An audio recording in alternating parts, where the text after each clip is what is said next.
Olá pessoal, começa agora mais uma videoaula do nosso canal Aprenda a Língua Portuguesa. Antes de mais nada, inscreva-se no nosso canal para não perder nenhuma das nossas videoaulas.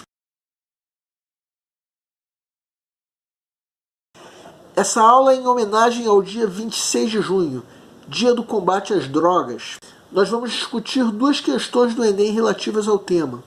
Antes disso, vamos saber que se trata de uma data escolhida pela Organização das Nações Unidas, que divulgou um relatório segundo o qual 5% da população mundial consome drogas ilícitas, um número que corresponde a mais ou menos 200 milhões de pessoas. Aqui no Brasil, o Ministério da Saúde reconhece a importância de se manter uma rede de atuação especializada e integrada para o atendimento.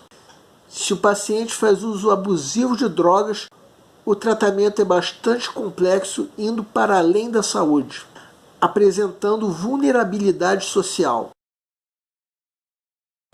Agora vamos discutir duas questões do Enem que falam sobre a temática das drogas. As duas questões são sobre o mesmo texto, que fala sobre a carreira do traficante. Segue um quadro.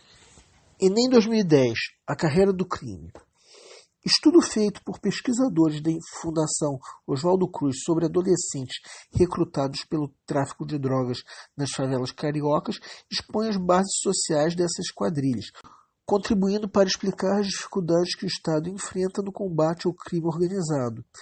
O tráfico oferece aos jovens de escolaridade precária, nenhum dos entrevistados havia completado o ensino fundamental, um plano de carreira bem estruturado, com salários que variam de R$ 400 a R$ 12.000 mensais. Para uma base de comparação, convém notar que, segundo os dados do IBGE de 2001, 59% da população brasileira com mais de 10 anos que declara ter uma atividade remunerada ganha no máximo o piso salarial oferecido pelo crime. Dos traficantes ouvidos pela pesquisa, 25% recebiam mais de R$ 2.000 mensais. Já na população brasileira, a taxa não ultrapassa 6%. Tais rendimentos mostram que as políticas sociais compensatórias como Bolsa Escola, que paga R$ 15 mensais por aluno matriculado, são por si só incapazes de impedir que o narcotráfico continue aliciando crianças provenientes de estratos de baixa renda.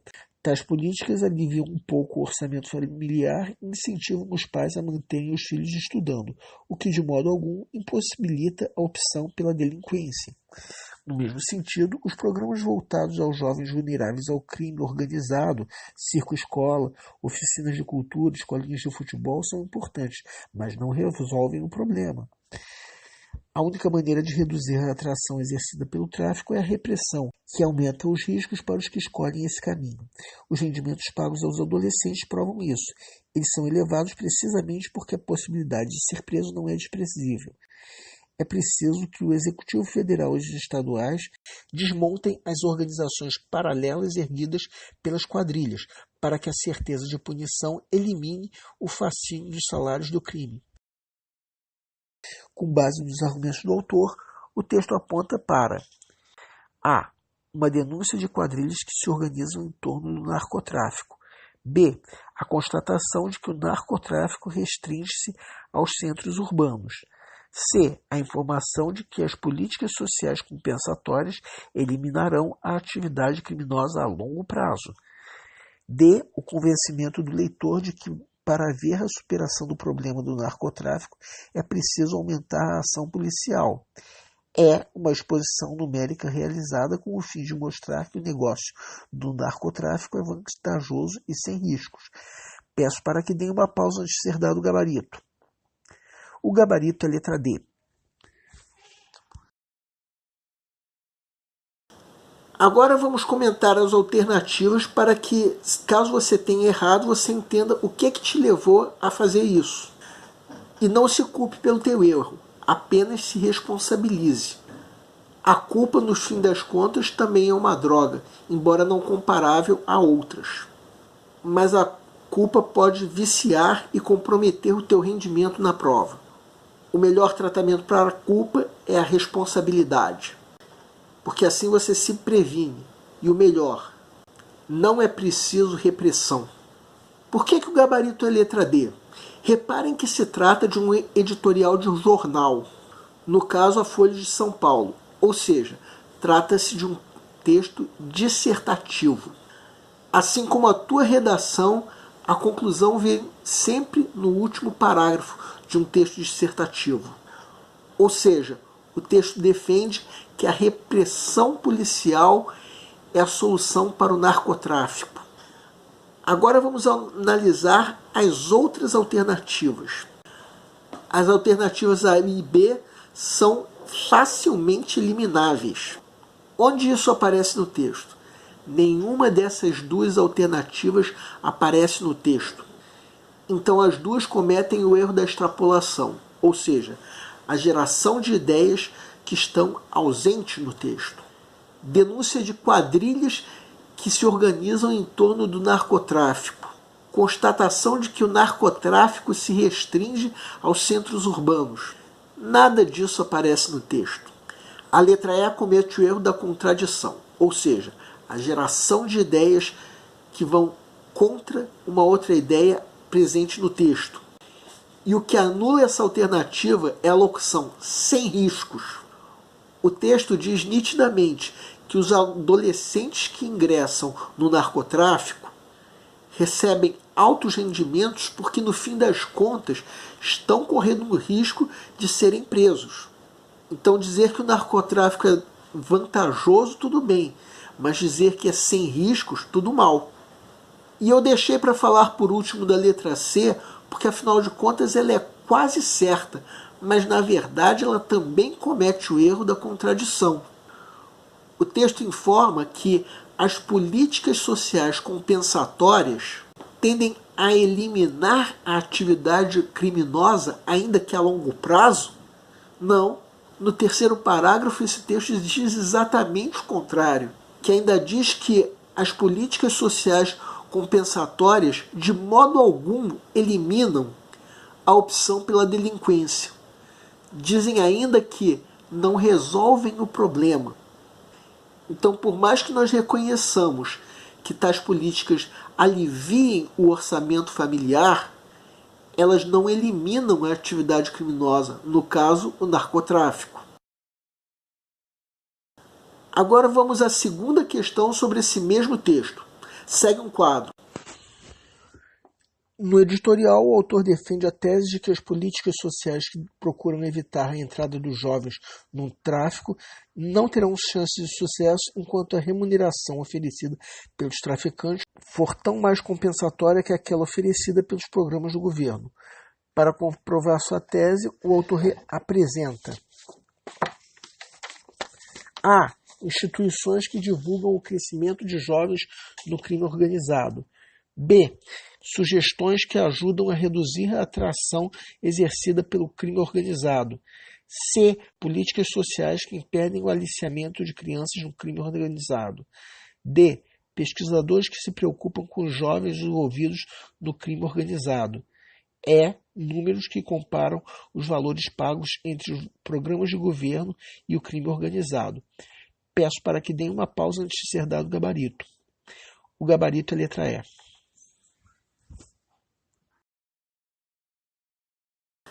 Mais uma vez, vamos analisar cada uma das alternativas, ajudando você, caso tenha errado, a entender por que você errou. Por que o gabarito é a letra E? Porque é a única que responde o que o enunciado pede. Qual argumento o autor usa para comprovar a tese de que as políticas para evitar a entrada de jovens no narcotráfico não terão sucesso se a remuneração oferecida pelos traficantes for tão maior do que aquelas oferecidas pelo governo? No caso, os planos do governo. No segundo parágrafo se coloca que os rendimentos oferecidos pelo narcotráfico variam entre 400 e 1.200 reais.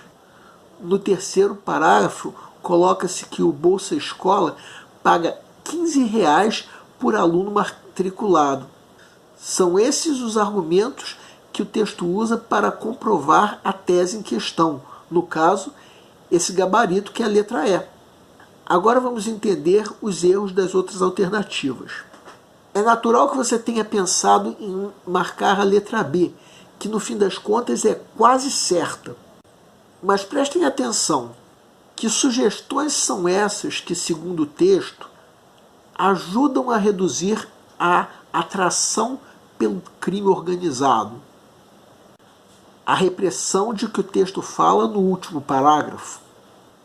Isso comprova a tese em questão de que as políticas sociais que procuram evitar a entrada dos jovens no narcotráfico não terão sucesso se a remuneração oferecida pelos traficantes for tão mais compensatória do que o que é oferecido pelos planos do governo? Não, isso não comprova a tese. Isso, na verdade, é uma proposta de intervenção que o texto faz e não tem relação direta com os programas do governo. A letra A comete o erro da redução, ou seja, se restringir a interpretação do texto a um único aspecto, quando, na verdade, a interpretação é muito maior. Que instituição é essa que divulga o crescimento dos jovens no crime organizado? A Fundação Oswaldo Cruz. Mas isso é apresentado como uma comprovação da tese de que o enunciado fala, de que as políticas sociais para evitar a entrada dos jovens no narcotráfico não terão sucesso se o narcotráfico pagar mais do que os programas sociais do governo? Não. O que o texto usa para comprovar essa tese é exatamente o que é dito no gabarito da letra E, não nessa alternativa A. A letra B comete o erro oposto à redução, no caso a extrapolação, que é a geração de ideias que estão ausentes no texto. Os pesquisadores de que essa alternativa fala são da Fundação Oswaldo Cruz. E você pode até concordar que esses pesquisadores estejam preocupados com os jovens envolvidos com o narcotráfico. Mas aí entra uma coisa. Onde está isso no texto? Simplesmente não está. Então, se você marcou essa alternativa, a nossa dica é que você se lembre de deixar que a opinião do autor prevaleça sobre a tua. E a letra C comete o erro da contradição, ou seja, a geração de uma ideia que vai contra uma outra ideia contida no texto. O que mata essa alternativa é o termo impedem. Isso já vai contra o que o texto diz, que as políticas sociais não podem por si impedirem que o jovem ingresse no narcotráfico. No caso, as crianças provenientes de extrato de baixa renda. Essa aula foi especial do Dia do Combate às Drogas. A próxima aula será a terceira especial da Copa do Mundo e será postada no dia 21 de junho, já que na manhã do dia seguinte o Brasil enfrenta a Costa Rica. O nosso canal é voltado para você que está se preparando para uma prova de concurso, em especial vestibular. Para todos vocês que fizeram essas provas, nós queremos pedir que nos escrevam para dizer como vocês se saíram na prova, se a prova foi fácil, se a prova foi difícil, quais foram as dificuldades. Conforme for, nós faremos os devidos comentários numa próxima aula. E para todos vocês, o nosso canal deseja boa sorte. Se você está gostando das aulas, marque um gostei. Se não está gostando, marque um não gostei. Em ambos os casos, façam os devidos comentários. É sempre bom para nós sabermos onde estamos errando. O canal Aprenda a Língua Portuguesa busca maneiras divertidas de fazer com você a tua prova de concurso, em especial vestibular. Qualquer dúvida que você tenha pode nos escrever, seja através da nossa fanpage no Facebook, seja através do nosso e-mail, seja através do Google+. Aliás, você pode nos escrever para fazer qualquer comentário, elogio, crítica ou até reclamação sobre as nossas videoaulas. A missão do Aprenda a Língua Portuguesa é melhorar cada vez mais. E para isso nós contamos com a tua ajuda. E nós agradecemos a todos vocês que estão assistindo às nossas videoaulas. Em especial, nós agradecemos a todos vocês que estão compartilhando nossas videoaulas com outras pessoas. Muito obrigado porque vocês estão ajudando o nosso canal a ser feito. E para terminar, nós convidamos você que ainda não se inscreveu no nosso canal que faça isso. Comece clicando nesse link. Muito obrigado e aguardem nossa próxima aula.